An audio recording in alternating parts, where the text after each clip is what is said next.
De la part de mon épouse, elle vous dit bonjour. Elle a permis que je sois avec vous. Sans sa permission, je ne serais pas là. Elle a prié pour vous hier et aujourd'hui. Et ce matin, vers minuit, ma première fille, elle vous dit bonjour aussi. Et elle a prié aussi pour vous aussi. Et pour moi. J'aimerais commencer par la prière, si vous voulez bien. Papa éternel, merci Seigneur qu'on puisse adresser un sujet si important et qui touche plusieurs personnes. Et que tu puisses mettre les mots dans ma bouche et édifier ton peuple, papa, en ton fils. Amen. L'épuisement est souvent caractérisé dans le milieu professionnel. Mais il peut prendre différentes formes. Juste pour commencer, j'aimerais parler avec vous de sa définition, comment on y vive, et avoir un exemple biblique. Est-ce que la Bible parle de l'épuisement? Comment qu'elle en parle? Et comment qu'on peut, quoi faire avec? Comment on gère cet épuisement-là? Donc, j'aimerais vous lire quelques définitions. Surtout, il y a eu plusieurs travaux d'écrits sur l'épuisement.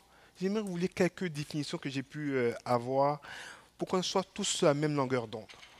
Donc, selon le DSM 5 que Mathieu vous a parlé tantôt par rapport à la dépression, le syndrome d'épuisement professionnel n'est pas considéré comme une maladie dans les classifications. Par contre, il se rapproche d'autres situations non spécifiques telles que, par exemple, la souffrance au travail ou les effets du stress liés au travail. Après les affections de l'appareil de locomoteur qui pourrait amener la souffrance psychique causée ou aggravée par le travail est, selon eux, le deuxième groupe d'affections d'origine professionnelle décrit dans la population salariée française. J'étais un peu surpris. Donc les Français sont très affectés par l'épuisement. Sofield et Glenn Glass disent dans leur écrit Introduction to Special Issues on Burnout, ils disent que le burnout se traduit par un épuisement physique, émotionnel et aussi mental qui résulte à un investissement prolongé dans des situations de travail qui sont exigeantes sur le plan émotionnel. Et là, sur le plan émotionnel, on ne parle pas seulement d'une surcharge de travail ou de la tâche, mais on parle aussi d'assumer une charge de conflit, une charge de responsabilité ou de stimuli au cognitif. C'est ce qu'on peut dire facilement, c'est une fatigue mentale. Est-ce que vous êtes plus commun avec ce terme-là? Ça se peut que parmi vous, il y a quelques-uns qui sont atteints à cela. Mais pourquoi qu'on parle de l'épuisement dans une conférence sur la dépression? Parce que les deux termes, c'est un peu difficile de les dissocier. La dépression peut engendrer un burn-out, mais un burn-out peut aussi se transformer en dépression. Donc, il détient à une personne très qualifiée, comme au médecin ou au thérapeute, de bien cerner l'un et l'autre, les éléments stressants qui pourraient amener à cela. Les causes, les symptômes et les conséquences étant similaires, c'est dur de tracer la ligne entre les deux. Donc, il ne faut pas sauter aux conclusions très rapidement. Si j'aime poser des questions, selon vous, est-ce que nos ouvriers à temps plein et nos pasteurs sont affectés par cela? Ok, tout le monde dit oui. Je pensais avoir des noms, je ne sais pas. En effet, en 2016, il y a eu une recherche aux États-Unis sur plus de 8000 répondants en 2015 et 2016. Il y avait une première étude dans les années 80, puis ils l'ont refait, mettre à jour. Imaginez-vous, 8000 ouvriers à temps plein seulement. On n'a pas pris ceux qui travaillent à mi-temps, ceux qui travaillent à temps plein. 57% disent être heureux et épanouis en tant que pasteur. 57%. Ça voudrait à peine de poser à votre pasteur s'il est heureux. Un peu plus qu'un sur deux, là. 35% disent combattre contre la dépression. Est-ce que cette conférence est appropriée pour les ouvriers à temps plein, selon vous? Parce que c'est un peu plus qu'un pasteur sur trois, ça veut dire. 28% sont sous-alimentés spirituellement. On parle toujours des ouvriers à temps plein. Tout le monde me suit? Ça, c'est comme un peu plus qu'une personne sur quatre. 26% sont excessivement fatigués. Ils ne veulent pas dire qu'ils combattent contre la dépression, mais ils sont excessivement fatigués. 18% travaillent plus de 70 heures par semaine et sont confrontés à des défis déraisonnables. Ça, c'est comme avoir presque 2 travails à temps plein. Et 9% disent clairement qu'ils sont en épuisement de burn-out. Êtes-vous surpris par ces chiffres? C'est troublant, non? Est-ce que ça ferait du sens si je dirais qu'en Europe, les chiffres sont similaires? Il n'y a pas d'études, j'ai pas pu trouver d'études en Europe. Mais si je regarde ma chère amie, médecin, qui me dit mhm. Donc, j'aimerais vous montrer quand dit la Bible. Est-ce qu'il y a un exemple d'épuisement dans la Bible, dans la parole de Dieu? Il y en a un que j'aime particulièrement, qui est assez clair.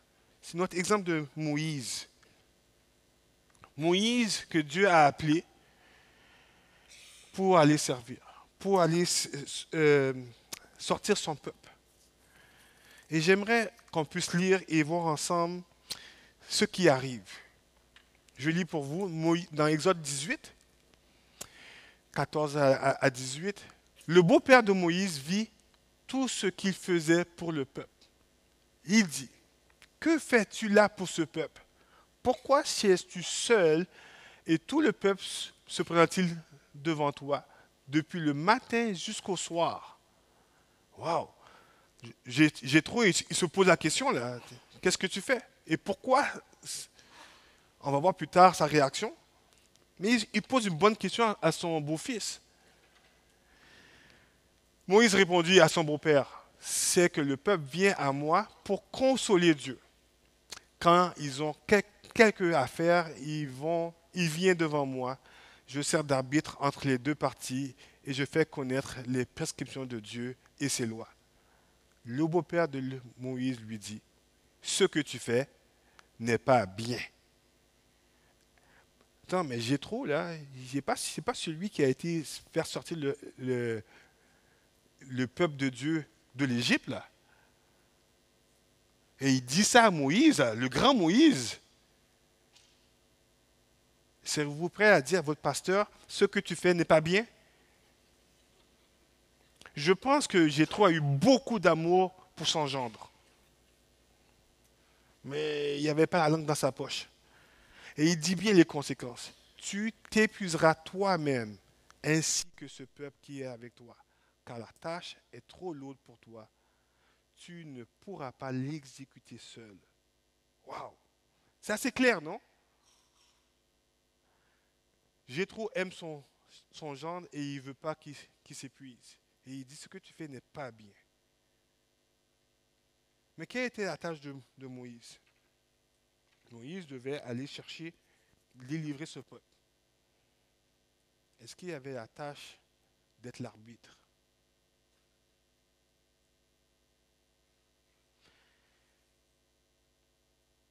Je pense que là, parfois, on prend une tâche tout seul sur nous, comme si c'est nous qui devrons tout faire. Et si on avait du temps, on aurait pu examiner Acte 6 pour voir est-ce que c'était vraiment la tâche. Les apôtres ont eu la même question aussi. Si on a le temps, si je ne parle pas trop, on va les voir ensemble. Ok?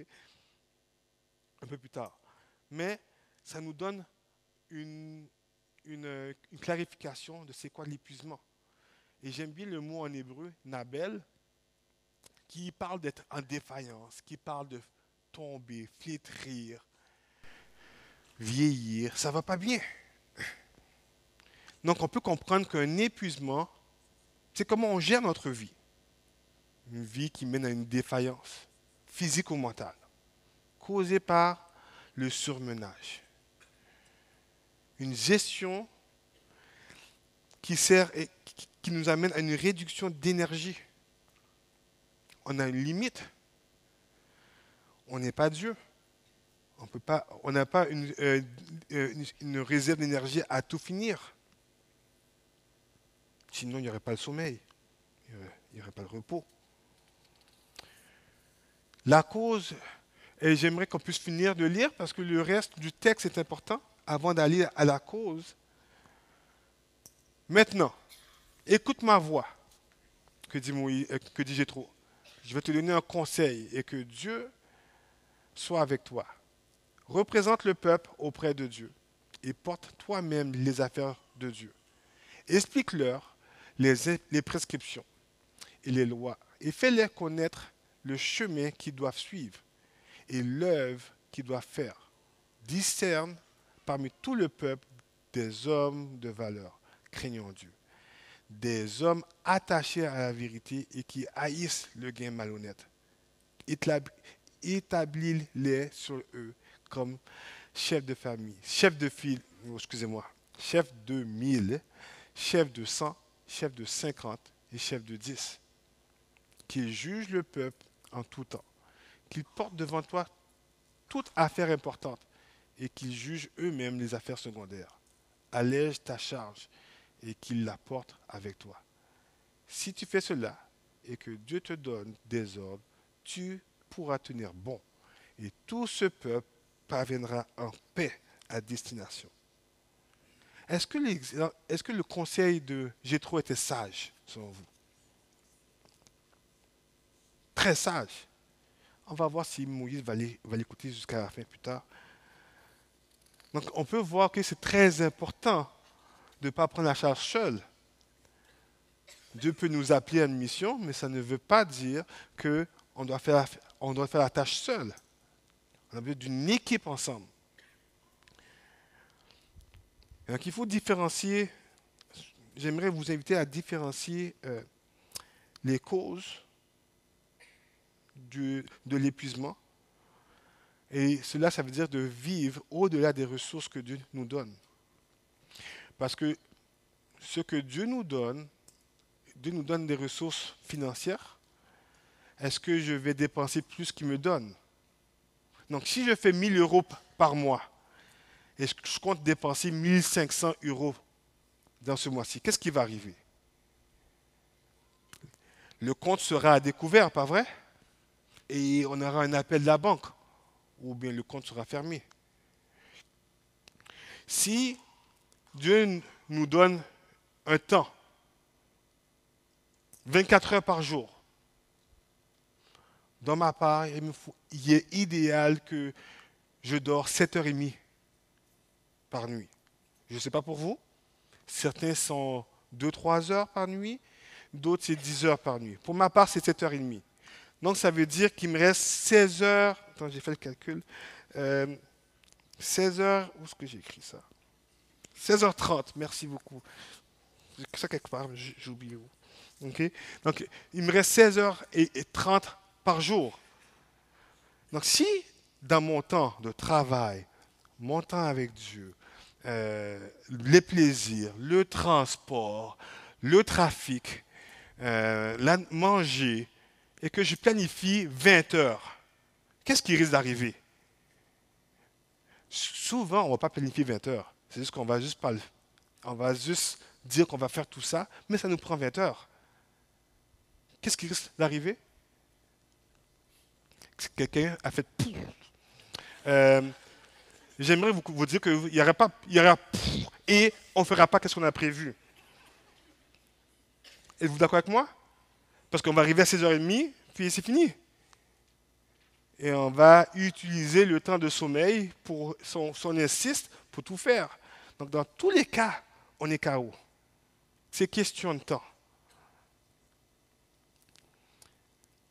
Si Dieu nous donne un nombre de temps d'énergie, si on utilise au-delà du temps des énergies que Dieu nous donne, on va être en déficit d'énergie. Dieu nous donne des dons.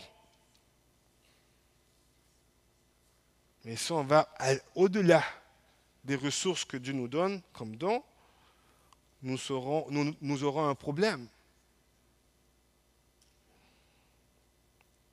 Vous êtes clair avec moi? Donc, c'est important qu'on puisse utiliser ce qu'on a et non au-delà de ce qu'on a. Moïse faisait une tâche au-delà de sa capacité. Et Jétro avait raison. Il courait à sa perte. Au niveau médical, il y a des traitements pour aider. Connus, la médication peut aider avec des antidépresseurs. Il y a aussi des thérapies cognitives qui peuvent aider, beaucoup utilisées. Et il y a des efficacités. Par contre, j'aimerais mettre un point. Le repos est essentiel pareil, puisque la réserve d'énergie a été épuisée. Après un temps de puiser dans le temps de sommeil que Dieu nous a donné, on va être en déficit. Et comme Jétro a dit, on va s'épuiser et avec les gens qu'on a à charge aussi. Malgré les thérapies et la médication, il est insuffisant pour régler le problème d'épuisement. Parce que, malheureusement, on est un peu comme le peuple d'Israël. On retombe dans nos vieux péchés. On retombe facilement là où on a tombé avant.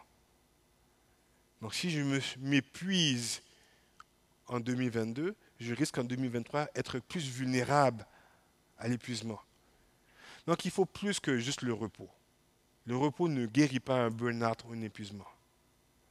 Donc si vous vivez ça, je vous exhorte de faire plus, d'aller voir votre médecin, mais de faire plus que d'aller voir une médication. D'aller consulter pour pouvoir voir qu'est-ce qui allait en dessous. Qu'est-ce qui cause cet épuisement-là? Vous avez peut-être besoin d'un conseil comme Jétro a donné un conseil à Moïse, qui était très sage, pour pouvoir amorcer des bons changements bibliques, prendre conscience de qu'est-ce qui nous a amené à l'épuisement. Quelques exemples de questions à se poser si vous étiez un frère, une sœur, est dans l'épuisement. Quelles sont les activités et tâches actives ou passives qui me coûtent, qui sont difficiles à accomplir? Donc ça, c'est une bonne question. Parce qu'il y a des tâches qu'on aime, c'est facile à faire, mais ça ne veut pas dire parce qu'on aime que ça nous coûte, que ça prend beaucoup d'énergie. Moi, j'aime beaucoup vous parler. J'aime beaucoup ça, mais je préférais parler à un individuellement que parler à vous tous en même temps. Ça, c'est ma préférence, personnellement. Mais donc, ça me coûte ici d'être devant vous. Donc, ça veut dire que ce soir, il va falloir que je fasse un bon dodo. Parce qu'hier, je n'ai pas eu un long sommeil. Donc, c'est important. Je ne dors pas dans l'avion, je n'arrive pas à dormir dans l'avion. Ça veut dire qu'il faut que je récupère après arriver à la maison. Donc, je ne suis pas supposé avoir de rendez-vous lundi matin. Donc, quelle tâche qui me coûte? Pourquoi ces situations me stressent-elles? Quelles peurs ou perceptions m'ont empêché ou m'ont donné la difficulté pour faire ce que je devais faire? Est-ce que c'est un mensonge? Est-ce que c'est une idole? Est-ce que c'est une bonne chose? C'est un combat que j'ai? Y a-t-il eu des changements dans les derniers temps? Est-ce qu'il y a eu des changements? Est-ce qu'il y a eu des changements de saison? Changements de travail? Qu'est-ce qu'il y a eu? Ces activités ou ces tâches sont-elles vitales pour mon fonctionnement? Est-ce que c'est moi qui dois les faire absolument? Pas parce que j'aime faire une chose, ça veut dire que je dois la faire. Il y a des petites parenthèses. Il y a beaucoup de tâches qu'on fait, c'est parce qu'on aime, mais on n'est pas appelé à le faire. Et souvent, on mélange aimer et que Dieu nous appelle à le faire. Est-ce que Moïse était content quand Dieu lui avait dit va sauver mon peuple en Égypte? Il- Non, hein? Donc, ça ne veut pas dire qu'on aime, qu'on est appelé à. On peut facilement être appelé à faire une tâche qu'on n'aime pas. En quoi ces activités ou tâches sont essentielles pour que je les réalise? Et quels changements possibles, réalisables que je peux faire pour faire qu'est-ce que Dieu me demande de faire? Donc, c'est des tâches que j'aimerais des questions que je vous conseille. Il y en a d'autres, mais voici quelques-unes à vous poser, avec votre frère ou sœur pourrait vous poser profondément, intimement, et ne pas prendre des réponses simples. J'aimerais vous parler de la suite. Est-ce que Moïse a écouté, a bien compris ce conseil de Jéthro? Nombre 11. Après que Moïse a fait sortir le peuple d'Égypte, conduit vers la terre promise, il est face avec un peuple à la nuque raide. Ça vous dit quelque chose? Nuque raide, têtu, rebelle. On n'est pas comme ça, nous. Il ne sera pas. Donc, il est pris avec un challenge, une difficulté, conduire ce peuple-là, sans mur, qui est en train de faire des murmures. Donc, l'attitude du peuple a changé et la tâche de Moïse s'alourdit. Lisons Nombre 11. Savoir dans cette nouvelle situation, qu'est-ce qui arrive à Moïse. Moïse dit à l'Éternel, pourquoi affliges-tu ton serviteur? Et pourquoi n'ai-je pas obtenu ta faveur? Que tu aies mis sur moi la charge de tout ce peuple. Est-ce moi qui a conçu tout ce peuple? Est-ce moi qui l'ai engendré? Pour que tu me dises, porte-le sur ton sein, comme le tuteur porte un nourrisson, jusqu'au territoire que tu as juré à ses pères de lui donner. Où prendrai-je de la viande pour en donner à tout ce peuple? Car ils pleurent auprès de moi, en disant, donne-nous de la viande à manger. Je ne suis pas à moi seul porter tout ce peuple, car il est trop lourd pour moi. Plutôt de me traiter ainsi, tue-moi donc. Si j'ai obtenu ta faveur, que je n'arrête pas ma vue sur mon malheur. Wow! Est-ce que Moïse a parlé à ces hommes droits que Jéthro lui a proposé de décharger son poids? Est-ce qu'il s'est rappelé du conseil de son beau-père de ne pas prendre la charge sur lui? Tellement que Moïse demande à Dieu, prends-moi maintenant. Il demande la mort. Tellement que c'est lourd cette tâche. Cette tâche est tellement lourde. Je ne sais pas si vous le prenez, si vous saisissez si vous pouvez comprendre qu'est-ce que Moïse vit. Verset 16. L'Éternel dit à Moïse, rassemble auprès de moi 70 des anciens d'Israël, de ceux que tu connais comme anciens et officiers du peuple. Amène-les à la tente de rencontre et qu'ils s'y tiennent debout avec toi. Je descendrai et là je te parlerai. Je prendrai de l'esprit qui est sur toi et je la mettrai sur eux, afin qu'ils portent avec toi la charge du peuple et que tu ne la portes pas à toi seul. Dieu donne comme solution similaire à celle de Jéthro.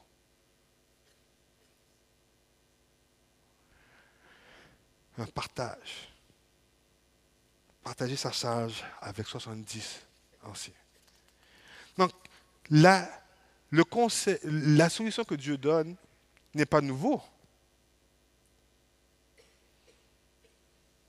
Elle n'est pas nouveau. Elle ressemble un peu à Adam et Ève. Quand Dieu a donné Ève à Adam. Et que elle fait partie de l'identité de sa création, de l'image de Dieu. Aider à la charge. C'est vraiment beau qu'est-ce que Dieu fait ici. On doit comprendre un message.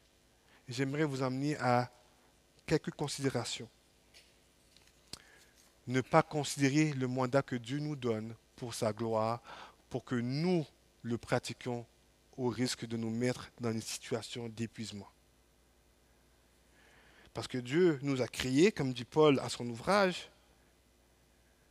et il a été créé en Jésus-Christ pour des bonnes œuvres que Dieu a préparées d'avance pour que nous les pratiquions. Donc, pas excessivement. Ne pas considérer le rôle, le mandat que Dieu nous donne avec les capacités et les dons que Dieu a disposés d'avance en nous pour que nous les pratiquions pour sa gloire et non pour notre propre gloire, parce que souvent on veut chercher notre propre gloire, se sentir bien, que les autres puissent remarquer.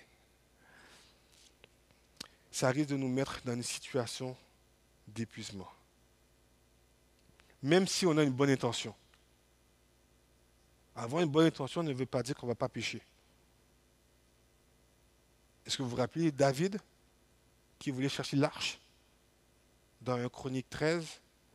Il avait une bonne intention, pas vrai? Avec des chants.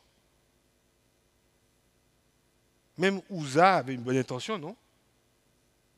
Quand il ne voulait pas que l'arche tombe. Il avait une belle intention. Qu'est-ce qui est arrivé? La colère de l'Éternel a été sur Uza. On voit dans 2 chapitres plus loin, dans Chronique 15, comment David se repent. Vous n'étiez pas avec nous. On n'a pas fait comme avait dit l'Éternel. On doit apprendre que notre intention ne peut pas être une excuse. Et j'aimerais vous partager un des versets que j'aime beaucoup. Luc 17, 10. Dans un contexte que Jésus donne une histoire sur le pardon, de pardonner. Et pardonner pas juste une fois, 7 fois. Et que les disciples disent, wow là, 7 fois. C'est pas 1, 2 ou 3. D'habitude on dit 1, 2, 3 strike you out. Vous connaissez ça, cette expression-là? Si quelqu'un vient vous frapper, pardon, pardonnez. Mais jusqu'à 7 fois, est-ce que vous allez le pardonner? Là, les disciples, avec raison, ils disent, Dieu, Jésus, augmente notre foi. On n'est pas capable.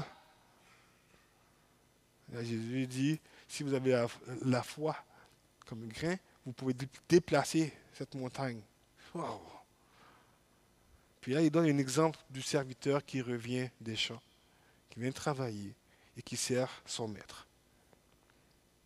Il dit, ça c'est normal. Donc, et au verset 10, comme conclusion, C'est frappant. Vous de même, quand vous avez fait tout ce que vous avez été ordonné, dites. C'est pas moi qui le dis en passant, hein.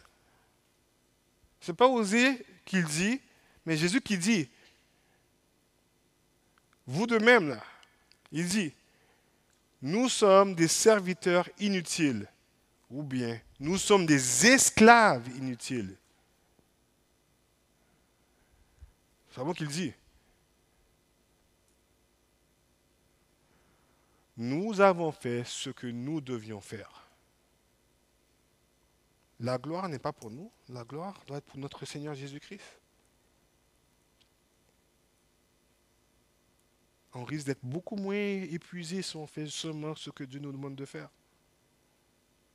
Et ça va être pour sa gloire. Alors je sais très bien, moi le premier, j'aime me sentir utile. J'aime qu'on me dise, oh merci, beau travail, vous êtes. Vous venez à mes enfants. S'ils ne disent pas merci, ouf, ça ne va pas aller bien. Je comprends, je confesse avec vous. Est-ce que notre Seigneur Jésus-Christ nous dit cela? Dans la parabole des talents, il y a une petite phrase que j'aime bien, que j'aimerais juste souligner avec vous. Jésus dit dans la parabole, il donna 5 talents à l'un, 2 à l'autre, et au troisième, à chacun, et un au troisième, à chacun selon sa capacité, et il est parti. Le roi donna à chacun selon sa capacité. Donc, en Christ, on a tous des dons différents des uns des autres. Ce n'est pas les mêmes. Donc, essayez de ne pas vous comparer aux autres. Je n'ai pas les mêmes dons que Matthieu, que j'aime beaucoup. C'est mon bon ami. On n'a pas les mêmes dons. Et gloire à Dieu, on peut mieux servir. Chacun selon sa capacité. Paul nous dit dans 2 Corinthiens 10, pour nous, nous ne voulons pas nous glorifier hors de toute mesure. Nous prendrons au contraire pour mesure les limites du partage que Dieu nous a assigné, de manière à nous faire venir jusqu'à nous, jusqu'à vous. Nous ne dépensons point nos limites, comme si nous n'étions pas venus jusqu'à vous, car c'est bien jusqu'à vous que nous sommes arrivés avec l'évangile de Christ. Ce n'est pas hors de toute mesure, ce n'est pas des travaux d'autrui que nous nous glorifions, mais c'est avec l'espérance, si votre foi augmente, de grandir encore davantage parmi vous, selon les limites qui nous sont assignées. Paul avait compris de dépasser ses limites. Puis il dit dans Romains 12, avant Romains 1 Pierre 4, comme de bons dispensateurs de diverses grâces de Dieu, que chacun de vous mette au service des autres le don qu'il a reçu. Si quelqu'un parle, que ce soit comme annonçant les oracles de Dieu. Si quelqu'un remplit un ministère, qu'il le remplit selon la force que Dieu communique, afin qu'en toute chose, Dieu soit glorifié par Jésus-Christ, à qui appartiennent la gloire et la puissance au siècle des siècles. Mettre en pratique ce que Dieu vous a donné, les dons. Pas qu'est-ce que le don que l'autre a reçu. Paul dit dans Romains 12, puisque nous avons des dons différents, donc vous n'avez pas le même don que moi et je n'ai pas le même don que vous, selon la grâce qui nous a été accordée, que celui qui a le don de prophétie l'exerce selon l'analogie de la foi. Et puis que celui qui est appelé au ministère s'attache à son ministère, que celui qui enseigne s'attache à son enseignement, que celui qui exhorte à l'exhortation, que celui qui donne le fasse avec libéralité, que celui qui préside le fasse avec zèle, et que celui qui pratique la miséricorde le fasse avec joie. On voit des différents dons, de s'attacher à son don que Dieu lui a donné. Sinon, par impatience, les choses ne roulent pas comme nous on veut, ou même par empressement, on veut faire maintenant rapidement, on risque de prendre la place d'un autre. On risque de faire ce qui ne nous est pas été demandé. J'aimerais vous proposer une approche biblique à l'épuisement. Et selon moi, avant tout conseil, avant tout conseil, il y a une chose que je pense qui est la plus importante, la piété. Ça a une influence. Ça fait un rappel. Et j'aimerais vous le rappeler.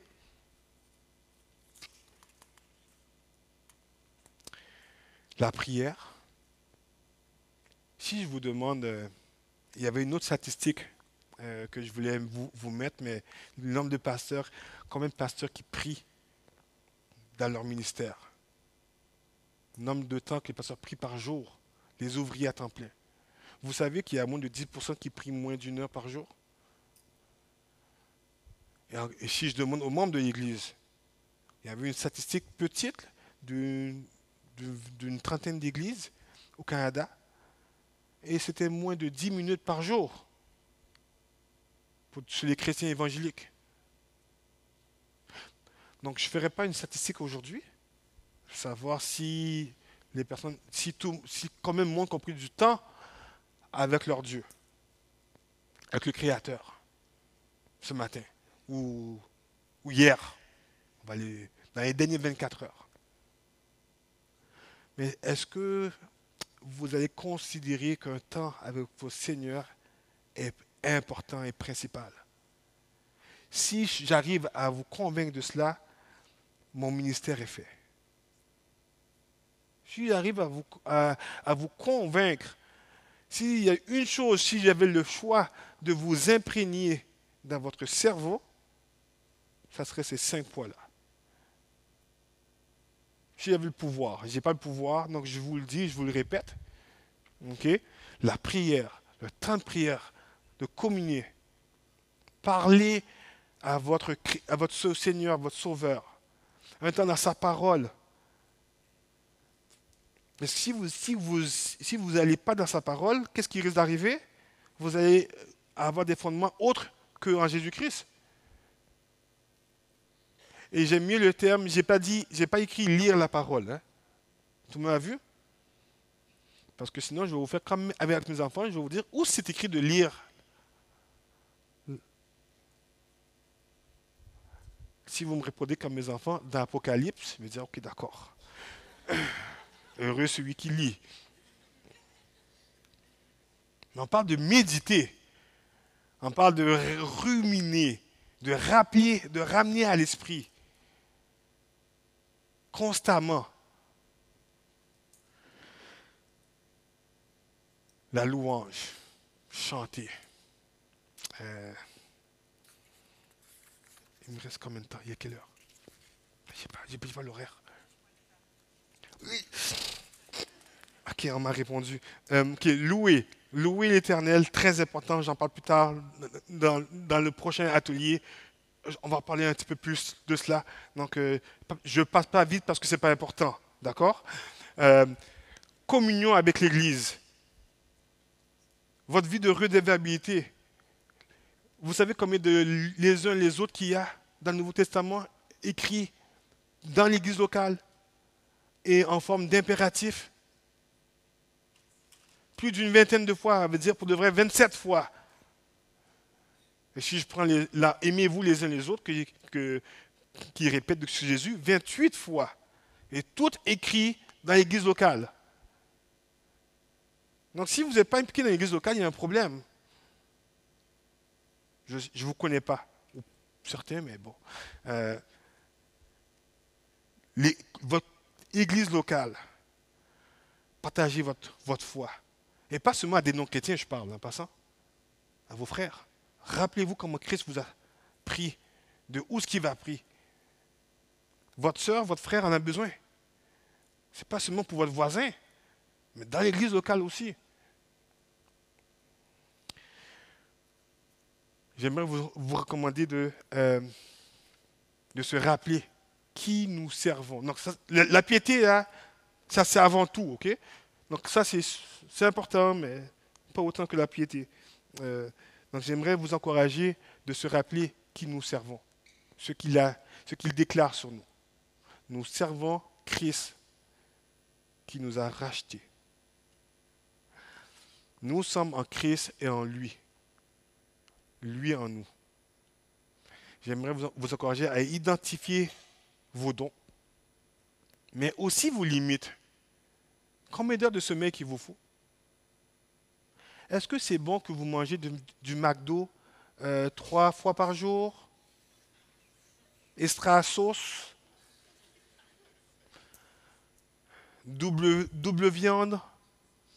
Pour matin, midi et le repas du soir? Est-ce que c'est bon pour vous? Bon, pas parce que le plus jeune, le jeune de 15 ans, ça lui fait rien dans son corps que ça veut dire que c'est bon. Si vous n'êtes pas sûr, allez consulter. Moi, je ne suis pas médecin. Reconnaissez vos limites que Dieu vous donne. Reconnaissez vos dons que Dieu vous donne pour sa gloire. Reconnaissez vos capacités uniques. Considérez une perspective globale. Allez vérifier comment votre corps réagit, l'influence de votre corps. Si si je perds mes lunettes, je risque d'être plus irritable.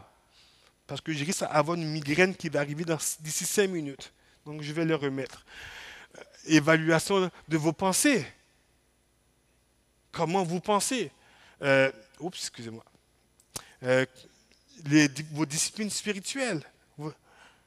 Votre vie de piété. Qui que vous avez dans votre entourage. Si vous n'êtes pas sûr que les influences sociales sont importantes, lisez Somme 1er, que j'aime beaucoup. Évaluation de votre environnement, de votre contexte. Qu'est-ce que Dieu me donne? Et mes capacités par des pairs. Suite à cela, repentez-vous, s'il y a lieu. Repentez-vous du dépassement ou de la négligence de ce que Dieu vous demande de faire. Ayez une confiance, renouvelez cette confiance-là auprès de votre Dieu et agissez selon ce qu'il vous demande de faire, par foi. Mettez en place une meilleure gestion. Écoutez les conseils, comme Jéthro a donné à Moïse, et que Moïse a écouté pendant un temps, mais qu'il a oublié. Écoutez les conseils pour mieux gérer ce que Dieu vous donne. Et installez des garde-fous. Les garde-fous ne sont pas l'évangile en passant. Hein. Des outils pour nous amener à Dieu. Pour limiter les rechutes. Et moi, j'aime beaucoup la redevabilité. Que certaines personnes en français me disent que ça n'existe pas pour les personnes, mais j'utilise pareil, redevabilité. Les uns et les autres. Pour ne pas être paresseux, ou procrastiner, ou en faire trop. On a besoin de personnes pour évaluer, pour nous rappeler. Donc, si quelqu'un vous dit, si il y a 6 personnes qui vous connaissent bien, qui vous disent, osez t'en faire trop, ça serait à reconsidérer. Il y a peut-être quelque chose que je ne vois pas que les autres voient. Processus de prise de décision pour filtrer les demandes. Moi, je vous donne un petit truc. À l'église, quand des personnes veulent venir me rencontrer, j'utilise un agenda avec mon épouse. Et chaque fois que quelqu'un veut me rencontrer avec mon épouse, je dis passe par mon épouse. Avec moi, j'ai des blocs déjà pris que je peux juste les mettre dedans. Mais dès que je sors de ces blocs, il faut que je demande à mon épouse, est-ce que c'est correct? Parce que je sais que je suis vulnérable. Je sais que je peux dire oui beaucoup de fois. Donc, j'ai un système qui m'aide. Donc, je vous encourage à installer des garde-fous. Donc, en résumé, se rappeler que nous servons, qui nous servons et qu'est-ce qu'il déclare sur nous. Identifier nos dons, nos limites que Dieu nous donne. Considérez votre perspective globale et allez, repentez-vous, renouvelez votre force, votre foi en Christ seulement et ça va amener un changement. Mettez des pas, des, une bonne gestion vers un changement. Je pense que je n'ai pas dépassé mon temps, non? Merci et j'espère que ça va vous aider pour votre épuisement, si c'est le cas.